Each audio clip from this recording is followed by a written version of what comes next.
Have you ever felt that some people around you simply have no soul, as if they're just following an invisible script without questioning or reflecting at all?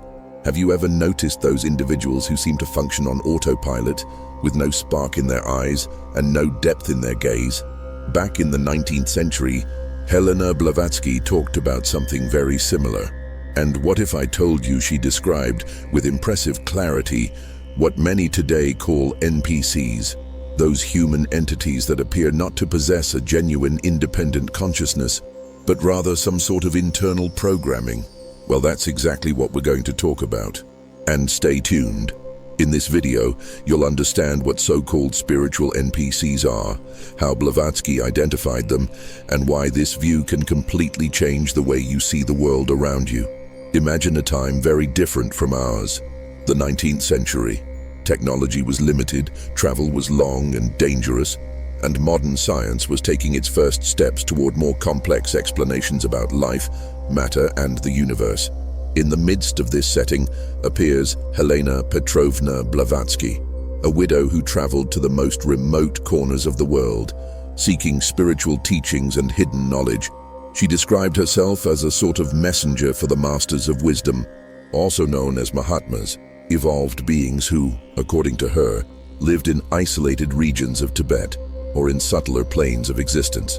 Blavatsky is a fascinating figure, precisely because, long before science even considered hypotheses about different levels of consciousness, she was already talking about people who were essentially human shells, beings who, for some reason, had not developed or did not actively possess a genuine spiritual principle. Perhaps you're wondering, what do you mean by human shell? According to Blavatsky, there are human beings whose spiritual essence is not awake. In other words, they breathe, eat, speak, interact. But their level of consciousness remains so rudimentary that they're not aware of themselves as individuals endowed with free will, deep reflections, or a true sense of identity. In her writings, especially in the context of theosophy, Blavatsky describes that not everyone we see walking around is truly connected to a higher animic principle. It's as if some people simply carry out the basic functions of a human without questioning existence, without developing empathy, or without a more refined spiritual perception. For many, this idea is shocking. After all, we tend to believe that everyone, without exception, has a fully active soul. But Blavatsky proposes an intriguing distinction, which becomes even more interesting when compared to certain modern concepts.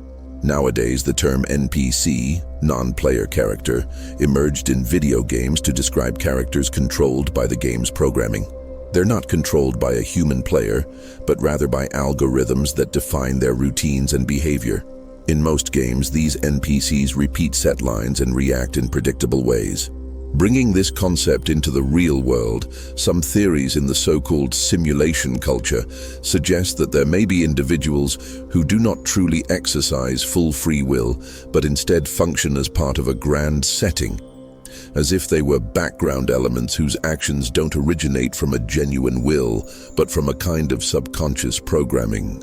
Obviously, when this idea is applied to the human realm, it takes on a metaphysical, almost philosophical tone, and always sparks controversy.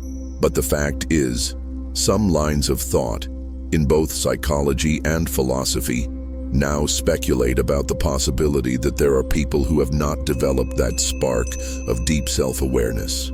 When we look at Blavatsky's writings, we see that in many ways she foreshadowed this discussion more than a century ago. What she called a human shell without an active spiritual principle is, in many respects, what we popularly began calling an NPC, a human being that is not truly embodying an individualized spirit, but rather expressing learned and repetitive mechanisms. But how do we identify a supposed spiritual NPC according to the interpretations we can derive from Blavatsky's work, and of course, from contemporary reflections inspired by her? First, there's the issue of lack of self-awareness.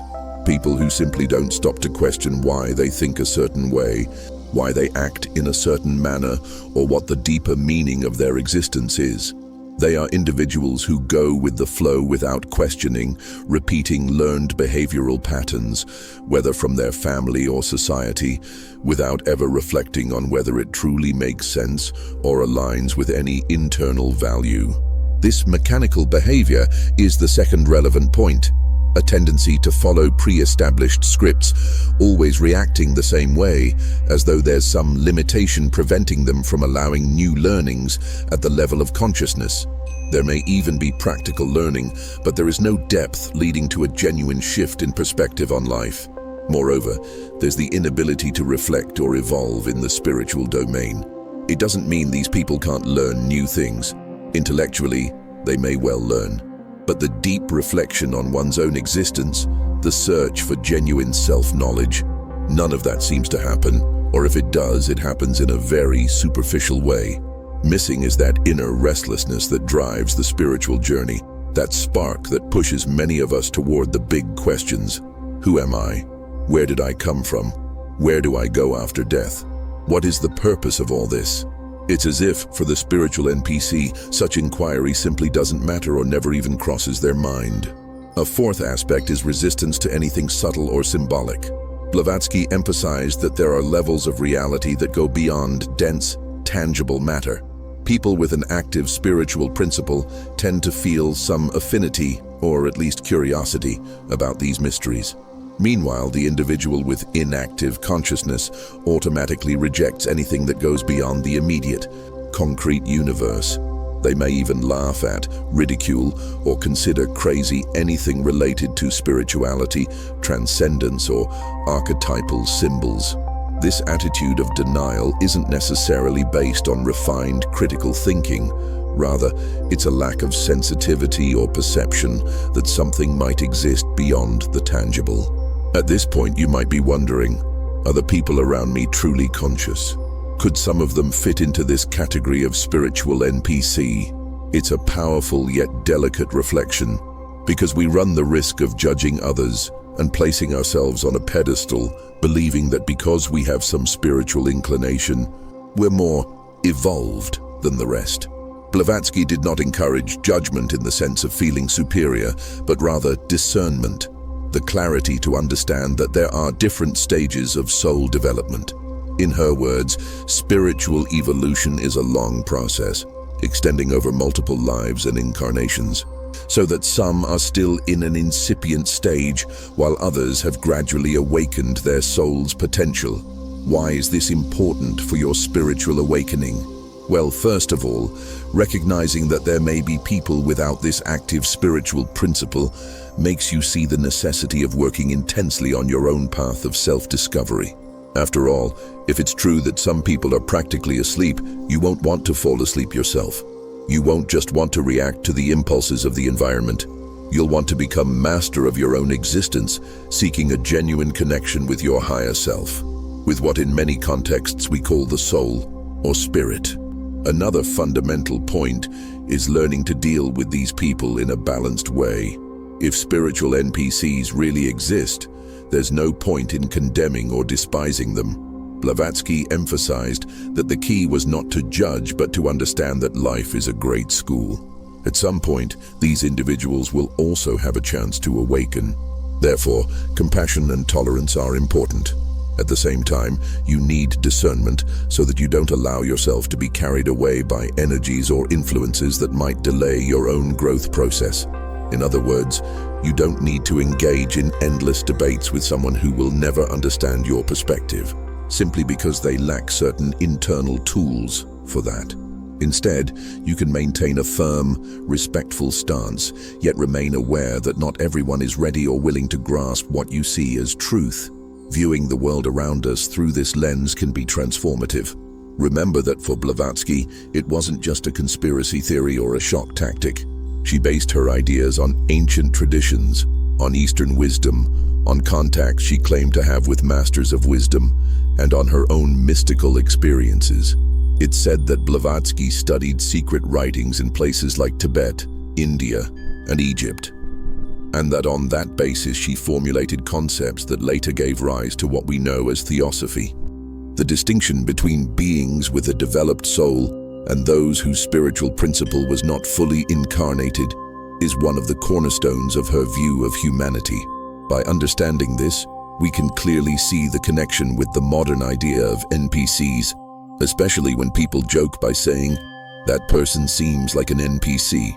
They do everything the same, never question anything, follow a repetitive pattern." Maybe the joke isn't too far from a deeper truth that mystics like Blavatsky had already sensed long ago. The difference is that, while in gaming culture the NPC is just the result of code on the spiritual plane, if we follow Blavatsky's line, there is something far greater at play. We could say that some human beings still haven't awakened their divine code, that unique signature that gives color and depth to each person's existence. And if that's true, then we live in a world much more mysterious than most are willing to accept. From this perspective, a question arises. What if one of the great missions of those who have awakened, or are at least trying to awaken, is to help those who still live in this automatic mode? But help how? Here lies the subtlety of the process. Often the individual living in this mechanical state isn't aware they're in it, and might resist any attempt to wake them up. They might take any invitation to reflect as a threat or an offense. Therefore, the approach is neither forced nor aggressive. It's about emanating an energy that naturally may encourage others to start questioning their own existence. You shouldn't feel responsible for everyone's awakening, but you can be an instrument for those who are ready to receive a little push. Blavatsky used specific terms when referring to these differences in consciousness, and certainly her terminology differs from what we use today. However, the heart of the idea remains. Human existence is not one-dimensional. There are levels of consciousness, degrees of depth. Some people live more connected to what we call the ego, to what we call the rational mind, or even to instinctive impulses. Others manage to break through these layers and access higher dimensions of perception, intuition, and spirituality. And there are still those who, in Blavatsky's view, haven't really developed a link with that higher dimension, and therefore remain stuck in an almost purely mechanical, repetitive existence. It's interesting to note how this view resonates with various esoteric, religious, or spiritual traditions. In Gnosticism, for example, there was discussion about helics, linked to the material world, and psychics, linked to the soul, and also pneumatics, linked to the spirit. Each category represented a level of inner development. In Hermeticism and alchemy, there is likewise the idea that the human being must undergo internal transmutation processes to awaken a divine consciousness.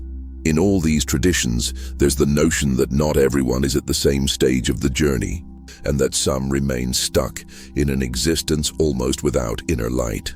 Therefore, we can say Blavatsky didn't invent anything from scratch. Rather, she brought this ancestral wisdom to the modern world of her era. And the interesting thing is that her ideas continue to echo because they touch on something fundamental about what it means to be a true human being.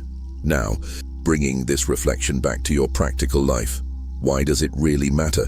Because if you understand that there are people who simply haven't activated their consciousness, you might stop wasting energy trying to convince them, trying to change something that they currently don't have the capacity to understand. Instead of getting frustrated, you can focus on cultivating your own inner light, expanding your worldview, and staying open to those who feel drawn to awaken as well. That doesn't mean being indifferent. It means being wise in how you invest your time and attention. As Blavatsky used to say, when the disciple is ready, the master appears. And that master can be anyone or anything that fosters growth. But if the person isn't ready, any teaching will go unnoticed or be rejected. Still, we must be careful not to fall into spiritual elitism. The goal isn't to point fingers and say, that person is an NPC, that other one is an NPC. I'm superior to them. That would just inflate the ego, which is another form of blindness. Blavatsky's proposal, and that of many mystics throughout history, isn't to create a hierarchy of better or worse people, but to recognize that the journey is diverse and that beings are at different stages. Each must take care of their own process and, where possible, help others with love and compassion. The difference is that to truly help, we need to know whether there is openness to receive it. Otherwise, we might wear ourselves out and, worse yet, fall into pride and unwarranted judgment. If we look at contemporary society, we'll see many signs that this idea is gaining strength, albeit unofficially. There are memes and jokes online saying, "So-and-so is an NPC," always repeating the same thing, not thinking for themselves. There's even a philosophical current that discusses whether consciousness is really universal or if it might be a trait of only some people. While it's quite controversial, it's hard not to notice that Blavatsky's observations shed some light on the matter, since she, way back in the 19th century, described in detail the existence of people whose spirit had not descended, as she put it. In many passages, she speaks of human forms that were not yet inhabited by the higher self, or whose connection to that higher self was too tenuous. When we learn about these theories, it's natural for us to start analyzing our social circle. We notice co-workers, family members, friends who might fit this archetype of someone living mechanically. But we also commonly ask ourselves, could I be a spiritual NPC without realizing it? That self-reflection can be very valuable, because one of the main indicators that you're not in a completely mechanical state is precisely the ability to question yourself and observe yourself. It's what some traditions call meta-consciousness, i.e. the ability to observe yourself in the third person, analyze your patterns and motivations, and potentially change them. If you can do that, it already indicates that your spiritual principle is active, even if not fully developed. But if you go through life without ever questioning yourself, if your life is a repetition of habits and automatic behaviors without any glimmer of reflection, then maybe it's time to wake up. Blavatsky insisted there is a call to lucidity in our earthly journey. Recognizing the spiritual matrix is part of that call. She taught that the physical world is only the densest layer of multiple planes of existence, and that, by ignoring the subtler planes, we remain trapped in a very limited reality. Conversely, those who learn to feel and connect with spiritual dimensions gain a sense of purpose and a broader perspective on life. Imagine how different it is to live when you recognize the sacredness of daily acts, when you perceive that there is something greater guiding you, when you realize you're not just a cluster of cells, but a spiritual being incarnated with a mission. It's a change that propels you to grow and contribute to the world in a more meaningful way. Therefore, the distinction between those who experience this spiritual reality and those who don't is more than just an interesting theory. It's a reminder that our own lives can be very different depending on whether or not we awaken to those dimensions. Often we spend years or decades stuck in repetitive patterns: study, work, pay bills, sleep, repeat everything the next day, without ever feeling there's something bigger. Maybe without realizing it, we are on autopilot. The big question Blavatsky raised was, are you really alive on the inside? For her, truly living means experiencing the spiritual layers, realizing there is a universal wisdom, and exploring the unknown with courage and an open mind. This call to awakening has also been interpreted by many as the key to understanding our personal mission. If we live in a world where spiritual NPCs exist, then what is our role? Perhaps it's to raise the planet's vibration, bring knowledge, and expand collective consciousness, even if at first most people don't understand or aren't interested. In any case, this inner work resonates. When an individual awakens, they energetically affect the environment around them, which can inspire others. Perhaps, through this ripple effect, more and more consciousnesses will be activated over time. And if we're optimistic, we can believe that a time will come when humanity in general will take an evolutionary leap, leaving that massified robotic state behind and moving to a state of greater harmony, empathy, and spiritual connection. Returning specifically to Blavatsky, it's crucial to remember that for her, this distinction wasn't a reason for despair or pessimism. On the contrary, she pointed out that the spiritual path was open to all who sincerely desired to know the deeper truths of the universe. However, she also warned that there is a divine timing, a cosmic rhythm, and not everyone is at the same stage. Hence, there's no point in trying to force awakening. Each consciousness will open at the right moment. Accordingly, our job is to refine ourselves so we can be a channel of light when other souls begin to awaken. In this sense, it's interesting to analyze the modern social phenomenon of the faceless crowd, where we see large masses of people following trends, fashions, and consumer patterns, almost without reflecting on what they're doing. It's as if there's a hypnotic state, fueled by the media, advertising, and digital life. Many behave almost automatically, repeating ready-made phrases and shallow opinions, without even investigating facts or holding an internal dialogue with their own convictions. Of course, we can't definitively say that all these people are spiritual NPCs, but in many ways, we see a collective trait resembling what Blavatsky described: a lack of depth, a lack of questioning, blind adherence to behavioral models, unconscious refusal to see the subtler layers of reality. In a certain sense, that confirms her observations from her time, because humanity hasn't changed all that much in essence. Perhaps today we have more access to information, yet many remain distracted. So why is this topic so magnetic?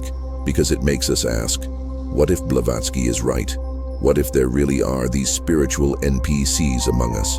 How does that change the way I view people, relationships, society, and my own inner quest? It's as if a veil is lifted, and suddenly we begin to recognize that part of humanity is, for the time being, almost asleep in terms of spiritual development. And this incites us to make a decision: continue living on autopilot, or strive to break out of that state and follow a path of self-discovery. Of course, there are those who question the validity of this view.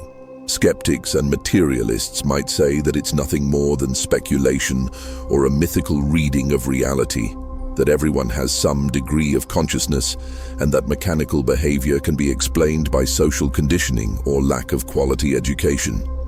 However, not even skeptics can deny that there are very distinct degrees of depth in how people engage with life. Some meditate, study ancient philosophies, question the nature of being.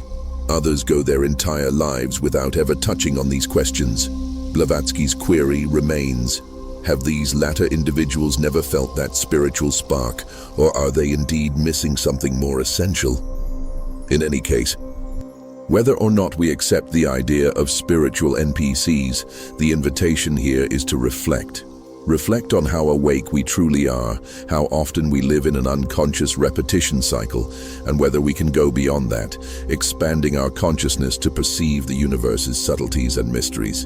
In doing so, we might even discover that we had some NPC-like behaviors in certain aspects of life, but that by bringing light and clarity, we can change them. We can open up to intuition, presence, and inner wisdom. It's as if, upon noticing the mechanism, we acquire the key to dismantle it, and that is liberating. The more you delve into Blavatsky's work, the more you notice how she spoke of a universe full of layers, inhabited by various orders of beings, from those highly evolved spiritually to those who didn't even have a genuine consciousness of existing. In that panorama, the human being is just one piece of a much bigger puzzle. What we call the visible world would be a small fraction of what is real. Behind the veil are forces, energies, and entities that influence our daily lives. Some people can sense this and become seekers of hidden knowledge. Others simply can't imagine that such a thing could exist and continue their programmed routines. Thus, Blavatsky leads us to question the very nature of reality. Who is really in control? Who truly makes conscious choices, and who only follows scripts? That's why, when we conclude that spiritual NPCs are among us, and Blavatsky realized it long before science, it's not just a flashy statement. It's the acknowledgement that this singular, controversial, yet extremely influential woman brought a bold perspective to the West regarding the diversity of states of consciousness inhabiting the planet. The same notion that appears humorously or theoretically in today's discussions about simulation and video games was already intuited by her at the end of the 19th century. Perhaps she didn't use the same words and examples, but the essence of the concept was there. There are human beings who are not truly plugged in to their own spiritual self. And Blavatsky didn't say this to spread fear or arrogance, but rather to encourage inner work and the understanding that each has their own pace. Ultimately, it's up to you to decide what to do with this information. If you feel it makes sense, you can take it as a reminder that your awakening can no longer be postponed. It's time to look within, notice where you're still asleep, and open yourself to what is transcendent and grand in life. If you think it's all nonsense, that's fine too. You have the right to reject these ideas. But with everything happening in the world, such rapid changes, so many people struggling to find meaning, it might be worth at least considering the possibility that not everyone operates with the same active soul spark. After all, if Blavatsky was correct, this view might explain a lot about human dynamics throughout history and in the present day. And it's precisely for that reason that this viewpoint can completely change how you see the world around you. When you begin to suspect that some people truly don't have that inner fire awakened, everything changes. You start to better understand certain attitudes that seem senseless or lacking empathy. You gain more clarity in dealing with relationships, work, and personal decisions. But above all, you begin to place greater value on your own quest and your own development, recognizing that an awakened consciousness is a rare treasure, something that needs to be nurtured every day. Blavatsky knew that not all who walk among us are truly alive on the inside. And perhaps now, you're starting to see that too. Who knows? After reflecting on all this, you'll recall times when you encountered people who only seemed to react without showing any real essence. Perhaps you've already asked yourself, is this person actually alive, or are they just going with the flow like an animated puppet? It may sound strange to think like that, but if there's any truth to it, you'll have taken an important step toward understanding some dynamics that previously went unnoticed. So tell me, what do you think? Have you ever come across someone who only seemed to react without truly existing? Do you think there are human beings without a soul, or are we all at different stages of consciousness, some more advanced, others in a more embryonic stage? Leave your comment, let's continue this debate. And of course, if you're intrigued by this kind of knowledge, if you sense there's something much bigger to be discovered, subscribe to the channel. Here, we dive deep into the mysteries of the soul, consciousness, and the invisible. After all, if the universe is vast and mysterious, why be content with only what our eyes can see? It's time to expand our minds, to seek the truth behind appearances, and to recognize that life can be so much more than just a series of automatic moments. If you've read this far, comment 100%. There's a good chance your spiritual principle is alive and active. And that, in itself, is a gift that deserves to be honored with courage, dedication, and openness to the great mysteries.